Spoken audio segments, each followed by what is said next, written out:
Hi, everybody. I am Johnny with Talking XP, and tonight we are going to be chatting with the fabulous Rowan Hall and Spenser Starke, the two lead designers for Candela Obscura. I have to show off the special edition book because it is incredible.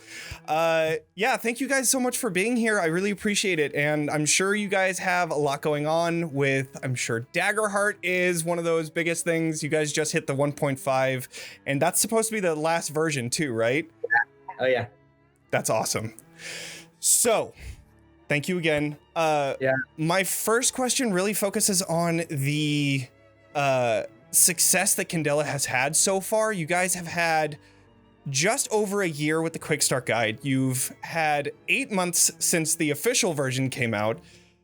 4 Candela chapters that you've produced so far in terms of just CR, and then the live show that you guys have done. So 5 total with 6.9 million views, 56 hours of content, incredible stuff. How do you guys feel? I didn't know that was the number. Yeah. I painstakingly did all of the math while I was at work. I was like, had a calculator and everything. I was like, oh, dang. So 56 hours, 20 minutes, and 30 seconds. Incredible. Well, it's been a wild ride because we were working on it, for some time before anybody even knew it existed. So, I think it's funny because it became such a staple of our lives. And then as soon as we were done, we're off to, work on Daggerheart and other stuff. And so, and then once it came out, then we're like back on it. And so it's been this really fun roller coaster of like, and then of course, like getting to run the show for chapter 2 and that all shot. And then I was like, great, we're good. I did my chapter, I'm good. And then they're like, live show. And I was like, I'm here, let's go. You were such a trooper when you were running your season because Spenser would play through the episodes. Oh my God. And then immediately after they broke, I would come up to him with my laptop in hand and say, you got to get out of costume. We're going to Denny's. We're working on this book. And we'd have to go over things and get everything short up and write until the wee hours. And so we'd finish shooting at like midnight and then we'd go spend until like 3 a.m. at Denny's working on the book and then get up and do it again the next day. So it was a sprint and but we're making games, so it's awesome. Yeah. There's truly no better place to do any of that than Denny's at 3 a.m. Just perfect. That's so good. I love that. Such theater kid, like after a show energy. You know what I'm talking about? Yeah. That's so good. That's so funny.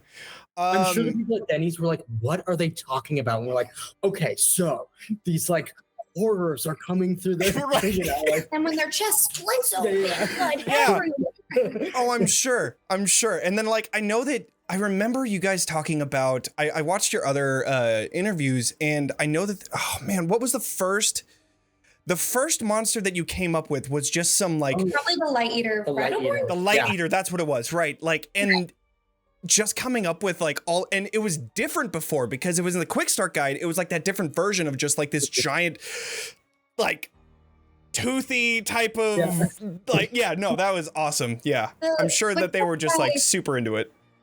The Quick Start Guide art was done by Amelia, and she was basically one of the first artists outside of our brilliant concept artist, Sean, to get a Candela piece assignment, and we gave her text and she just came up with it. And she said, what do you think of this? And we just said, go, you're amazing. And then when we passed the story after it had been written out much more months later to Doug, he came up with a totally different looking monster and said, what do you think of this? And rather than reconcile the two, we wanted it to be a testament to like GMs and players being able to define their own Light Eater.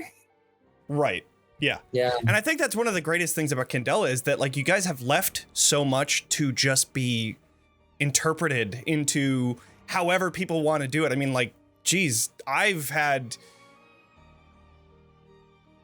like 7 different times that I've ran something and each of them are just like, that's a cool idea. Let me just run with it and do something with that. So I think, that's one of the strongest suits about Candela specifically is because of that. Yeah, those are the kind of games I love where we like get the scaffolding and then I'm like, okay, what are my players bringing to the table, right? Like, what am I as a GM hyperfixating on this week, and how do I work that into what's going on? And hopefully that's reflected. I mean, even in the Quick Start adventure, one of the things that I think was more experimental in that was that we didn't give people what the final monster looked like.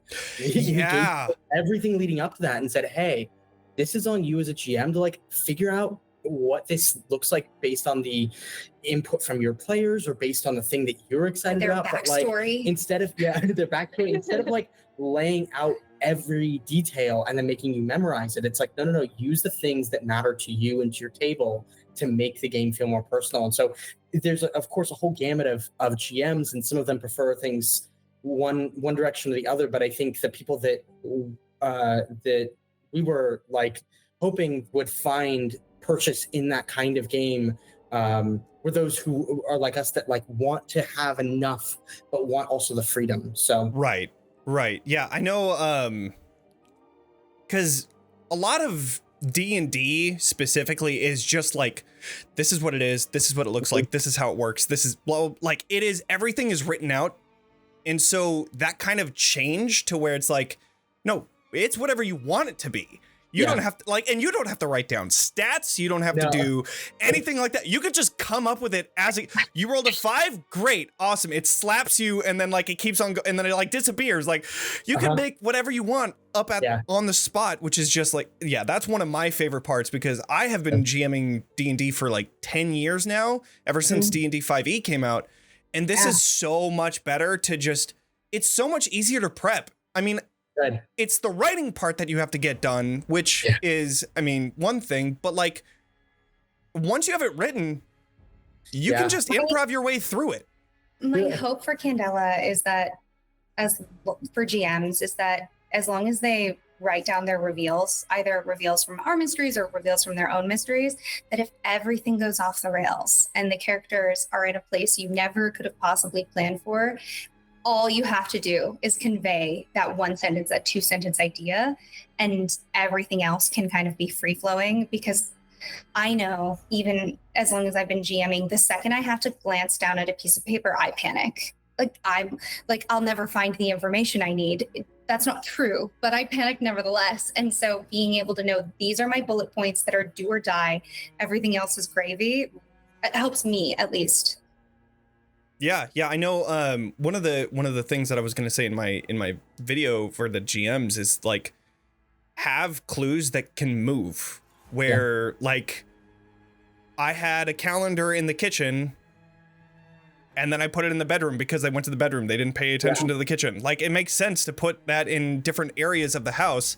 So yeah, having something like that specifically with like, and then like the whole like rule of 3, having clues and all of that stuff really helps out too. But the reveal is really the greatest thing. Yeah, I really like that. In-house, we call them quantum clues, and I don't know where that came from. DM Rawlings, who has a YouTube channel. And I don't know if they made it, if they invented it, or if they just made a video about it, but they called it quantum clues, and that really stuck with us. And that like, there's information and it doesn't exist in a certain place until you observe it.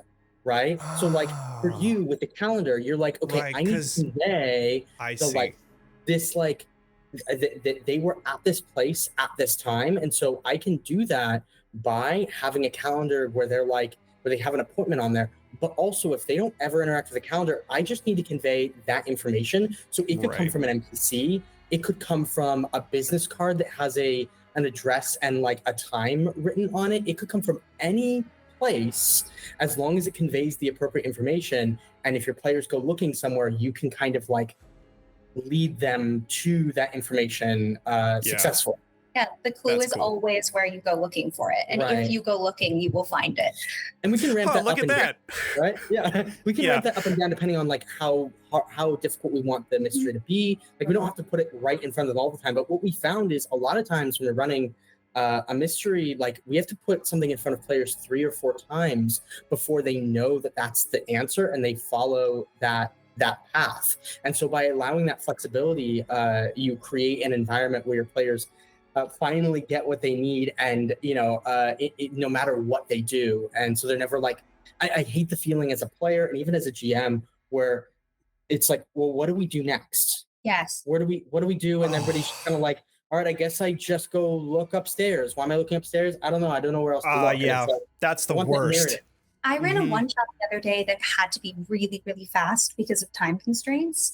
And we character rouletted our characters. Everyone drew things out of a hat, and we drove it like a stolen car. So people were getting marks left, right, and center. That's how we wanted to play. And then at the end, I asked them how it went, and they were enthusiastic about the mystery. But I told them that I never, ever, one single time in the mystery gave them misleading information or a red herring or anything, because we were running it so quickly. Everything I gave them was true and exactly what they asked for when they asked for it. And they were like, wait, you did? And they showed me their notes, and very many of them had come to their own decisions as they were trying to figure out the mystery. So they put in their own misleading information and red herrings. And even though I was being 100% forthcoming, because I was like, wait, gotta go. They kind of invented the rest of it on their own. And that was a really interesting experience. That's super interesting. Yeah, because I know I ran something in like, it was a whole doppelganger thing, and they just started coming up with like these wild things that I'm like, okay, that's a good idea. Hold on, let's just switch that up real quick. But that one, maybe not. Maybe, yeah. But yeah, no, that's really interesting to see. Like, yes, you were completely direct the entire time, and yet they still, that's really cool. I don't know that that's what I would recommend all the time, but in that scenario, it got us going. Right. Has Candela hit your expectations? Has it gone over your expectations? Is there anything that like you wish would have happened, or something that you're looking forward to? I think for me, I came in like I do with any game, where I'm like, I just want it to exist, and if it exists, that is an accomplishment, right? Like it takes so much for a book of that scale to actually make it to shelves, and so of that scale, just of the size, and like it's not nearly as complex as some other systems, but also it does have it has mechanics that have to function, and all the things need different, all the like characters need different abilities and stuff, and so like I think it's a miracle every time a game comes out and actually goes on the shelves. And so that was my expectation, was like, we got like, let's get this thing out in the world. Also, I think as Darrington, like we are a new company, so it's like we're also learning with every step. I mean, we learned so much from Candela that we also are now applying, and not making the same sort of like stumbles, or like having the same kind of workflows that needed to change that we did in Candela, because we've done it already. And so I think that there's this interesting thing where because we're already part of Critical Role, right? Like we're part of that ecosystem. We're very lucky in that we sort of have this like platform already to make games. But I think the thing that's important for us to keep in mind as well is like, we are all learning how to do this together. And so we have the opportunity to like try stuff. And if it doesn't work, then like we try other stuff. And that's part of the open beta we were doing for Dagger too, is like, let's try a bunch of stuff and see what people like. And so I also think that Candela was a huge learning experience for us in a fun way. I don't want to speak for both of us, but I think the thing that blew my mind after Candela came out, after it came out, the first time we got to meet in person our artist, Amelia Leonards, was at a con. And she told us that someone found her because of her art being in Candela, and then fell in love with her work. And she had sold a painting for the most that she had ever sold a painting. That's awesome. And so cool. I cried. And it was just such a testament to me of art begetting art. And every time people see Sean's work and Amelia's work and comment on things that took so many people to put together, I just turn into a puddle. Yeah.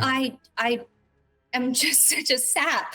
I'm just so proud of everyone, because like any creative project, you have the days that are really hard and the days that are really fun. And every really hard day is paid off tenfold hearing about any time someone else is inspired by what we did. So when people post their character art, when people do streams, I am glued to the screen. I am cheering. We often shout in the office, and we're so grateful. I love that. It's all shiny and new. Yeah. Speaking of, we have these bracelets that we got during Candela. They're like BFF bracelets, but so cute. We got them for the writing team that was on Candela because we're in the trenches every day. Yeah. And it's really important, like, especially with artistic endeavors, like you're in the trenches and you're like putting your soul sort of on the, like, we're all giving each other feedback. And so yeah, it was really important for us to remind ourselves too that, like, it's okay to fail and today, and then pick ourselves back up and come together as a team and keep going. And so yeah, huge learning experience. It's been beyond anything we could have ever imagined, especially for our first big game as Darrington. And I think we're just really grateful that, like, we get to keep doing it, right? Like, yeah. Because, I mean, Candela's not going anywhere. People are still going to be picking it up as it goes. That's one of the things as a creator that I've just, like, I'm just now starting to learn, because I've only been doing this since I started in 2020. And then, because of, all of that stuff. And then, like, just started doing a D&D campaign in 2021. And we're just now reaching the end of it. And as I'm reaching the end of it, you put a lot of perspective into that, saying, like, this is going to be online forever. Yeah. It's not just when I'm running it. It's going to be out there. It's out. It's people are watching it. So that's such a cool feeling to have with, like, Candela, and just, there's so many stories that haven't been told yet, which is just incredible. That's such a cool feeling.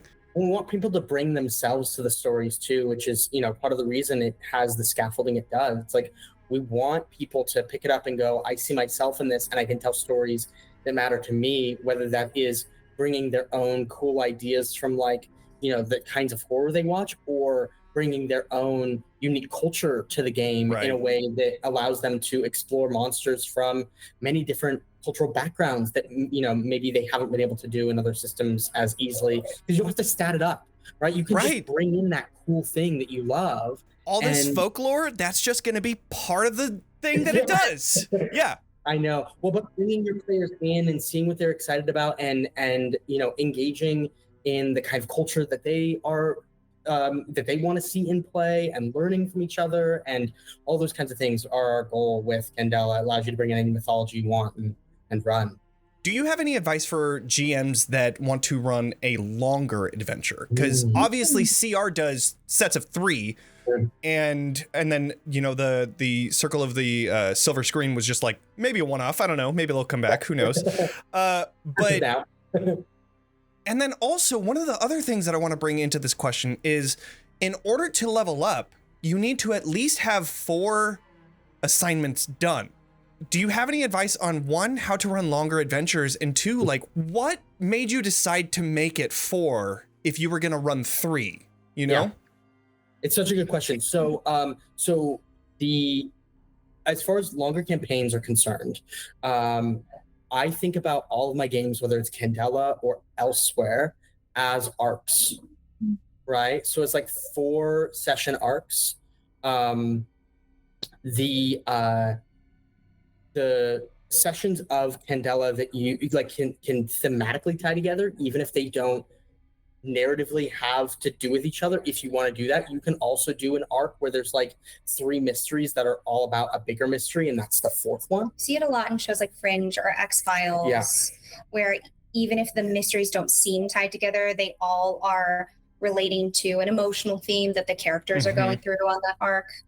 Yeah, and then I think on the other front, on the, like, why 3 episodes, that's more of a logistical thing, because there was all of this, like, conversation about how we were going to do the show and what they wanted, and my big thing was, I want us to make the best game we can, and then I want us to showcase that in a show, but I don't want to sacrifice one for the other, right? So if the show is like, hey, we want to do 3 episodes, and I'm like, doing 3 episodes as the arc feels a little short in playtesting for us for home game development. Like, there's a difference between doing a show and having a game at home. And so I remember talking with the team and being like, I want to make sure we're cool to like make the game and make the show. And everybody was like, yes, like the canon from the show isn't canon in the book, right? Like we purposely separated those two so that you can take Candela and run it how you want and not have to worry about some circle, you know, somewhere else that did a thing that collapsed a building in Silver Slip. Like you can just run it in Silver Slip in your way that you want. Yeah. We talked about that a lot when GMs came in, because all of our GMs are so gracious and so studious. So they came in and they're like, I've read the book, you know, I have questions. And when I would talk to them, I give them the answers as I understood them. And then at the end, I always say, you are the GM. Once you get up there, it is yours. You cannot make a mistake. And if you say red lamp when you should have said silver slip, I'm going to be the one shouting it's red lamp with you, because GM trumps book. And that's really important. The advice that I always give folks is to scale the way you give, the amount of marks that you give, both to the taste of the table, but also to the length of the campaign you're running.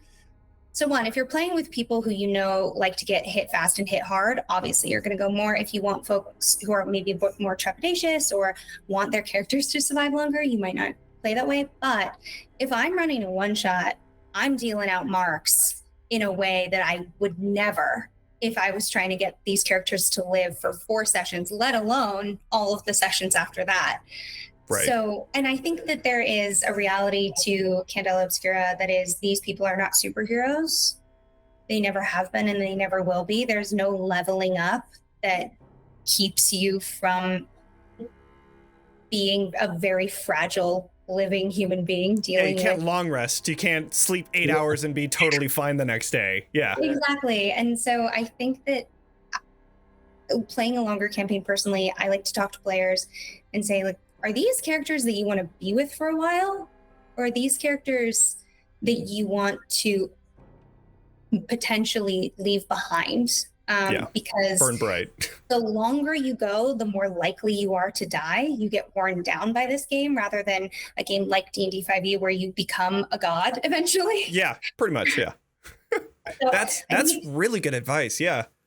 Yeah, there are a lot of knobs and levers to pull, but I think one of the easiest things to go is, how long do I need these people to survive? Let me give marks accordingly. Right. And one of the things that I do too is I have a whiteboard from my job that I always just keep in front of me, and like I'll make like a chart with everybody's bleed, body, and brain marks so that I can like keep track of it, so I'm not absolutely killing my players by the first half of the entire one shot, you know? Yeah. No, I think that's something that when we were doing chapter 2 and I came in and, you know, we came out hot, right? Like we came out and we're just like swinging. And that was the coolest intro. So cool. Like a moving train down a hill, like, and then like trying to get the pack. That's so cool. It was so fun. But I also saw, you know, obviously see people on the internet being like, oh my God, they're getting hit so hard. And I'm like, we have three sessions and everybody at the table is like, we don't know if we are going to make it. Like, we don't want to know if we are going to make it or not. Right. So like from day one, I had to step on the gas. And so like, that's a very different game than people watching at home and going like, oh, I want to play this with my friends with the same characters over 6 months. So like, to your point, it was really our session 0 conversation that got us in and talking about like, how did we want to play this game together? And it was like, we drive it like a stolen car. Yeah. I know actually watching you run it was what was like, oh, people can get 2 marks? Like, really? Like, just like that? Okay. 3. I gave Zara like, I think 5 marks at one point or something when she stepped on that landmine or rolled off the landmine. So that was fun. Yep. Yeah, that's an immediate scar for sure. For sure. Yeah, I've almost did that in one of my games too. It's like, no, for sure. That's one of the other things that I wanted to say too, is that like, people that might not know exactly what Candela is like, you need to get 4 marks in one of them, which equal 1 scar. Once you get 4 scars, then you're dead. Yeah. Like, it takes kind of a lot in order to actually kill somebody, but like you can, by throwing out marks if it's just a one shot, like it's still something that like as a player you're like, oh my god, I have these marks on my character sheet, I don't want them there. So with just a 3 episode thing, with also the resources that they can have in between assignments, like you have to hit hard, you have to come in swinging for sure. So the entire concept of the game is that Candela is behind the screen, basically taking care of magic and hiding it away from the general public. Bleed, magic, all of that phenomena. Do you have any advice for GMs running games where the world actually finds out about this? Have you ever thought about that? What about you? Do you have any? Yeah, I mean, we got asked about this a lot in the early days of Candela Obscura. Someone asked us, why is there magic everywhere? You, in the first book, you talk about magic being in the government, you talk about magic being in the police force. And I think one of the important things to remember about the book is it's by Candela for Candela. So you're revealing all the secrets. And I think part of the fun of Candela is the what if. Like, what if the Voynich manuscript actually was a book of magical spells? We're gonna say yes as often as we can. Right. So all of those what if magic was lurking in the hallowed halls of the government, that gives us bigger, badder guys. I was going to say, I think that one of the places to look, if as a GM you're like, what are the ramifications of magic becoming more widely used? We can actually look backwards to look forwards, which means that like we've seen this before. In Old Fair, magic was used very commonly for a set period of time. It was their science. It was their science. It was their electricity. Right. And their whole civilization collapsed because of it. So I think if that becomes something that is like of interest to the table, and everybody's interested in exploring like what the ramifications of magic in Candela, what the ramification of magic being widely used in the world of Candela is, starting to pull some of those things from Old Fair, right? And thinking about like, okay, there's this palace that like has eyes on it. How does the architecture here change because of it? And specifically because magic almost always has a cost. It's very rarely free. It always hurts in some way. What does that look like on a society? How much are they willing to go? How far are they willing to go? How much are they willing to hurt the people of this place in order to get the benefits of magic? And so if that's a path that GMs go down, like thinking through what the ramifications of that would be and implementing this like cyclical thing that like it happened before in Old Fair, now it's happening again in New Fair is the way I would approach it. Yeah, I think it's kind of a teeter-totter when I think about people using magic. It's like, is the question that it's a benefit now, but I will have to pay for it later? Or is it something that I'm paying for now and later I'll get something good out of it? And you can see that in different places in Old Fair where people made those decisions for better or for worse. But I love our Old Fair little like hold the mirror up to nature. Yeah. That Old Fair is obviously like so mysterious, which makes it so cool. And I like the fact, going back to the modular thing, because I remember you guys saying in a different interview that you were once going to be making a map of Old Fair. And then you decided against it because now if you want this to be here, it can be there, which I think is honestly like as much as I would love to have an Old Fair map, that was the right choice to do for this TTRPG for sure. So since it's Candela week, you guys are highlighting community creators and stuff like that. Awesome Candela Obscura creations. Say that 5 times fast. What is your favorite community content that you've seen so far? Yeah, so I can go. I was just watching Twisted Fate's YouTube series or Twitch series. They just started a new chapter, and I was actually in the previous chapter. I was in chapter 1. I saw that you were in chapter one of the first chapters, and it just came on my radar for the first time this last episode, and so I like jumped in chat and like had a chance to watch them, and it was so cool to see everybody engaging. And it was a charity stream. It was a charity stream, which was cool. They were doing it for, I think, PTSD. PTSD and it was Wounded Warrior. Wounded Warrior. That's what it was. Yeah. So that was really cool. I love seeing people's new takes on it. I think there was some like Peter Pan stuff going on that came in, and that was so cool because that's like such a myth we didn't even hit on in the original book. So we had to deal with Peter Pan's shadow is what we were dealing with. So cool. And then now, so the whole thing, little spoilers right here. So if you're watching Twisted Fates, don't watch.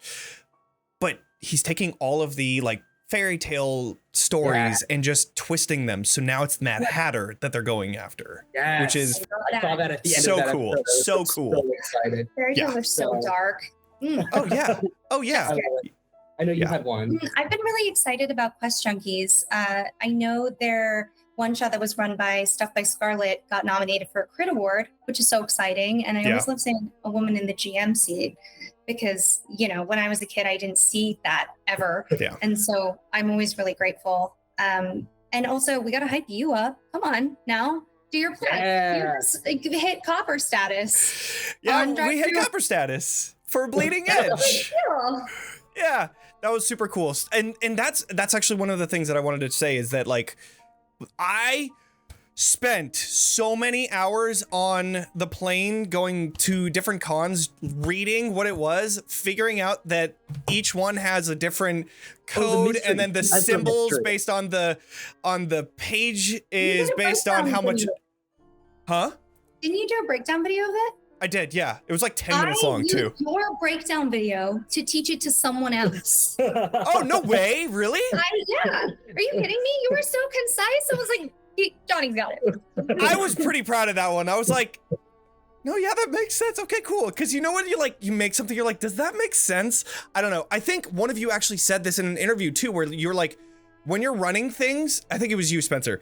When you're running things, you're like, oh my God, this is not good. I don't, everything is going wrong. But then the players and everybody that's watching is like, yeah, no, that makes sense. And then I watch back on me running things. I'm like, what was I worried about? This makes sense. Yeah, that's the plights of being a GM.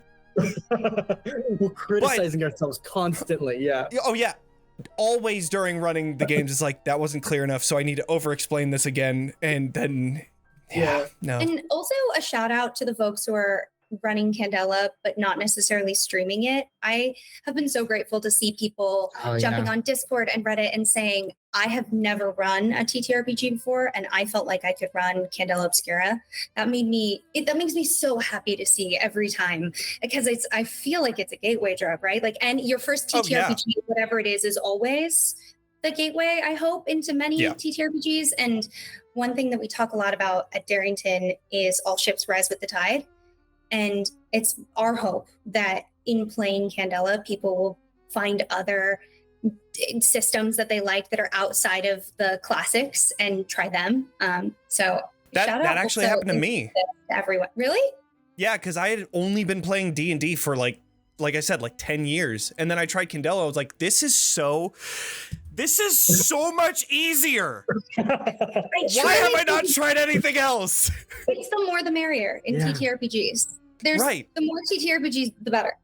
Yeah, 100%. No, I totally agree.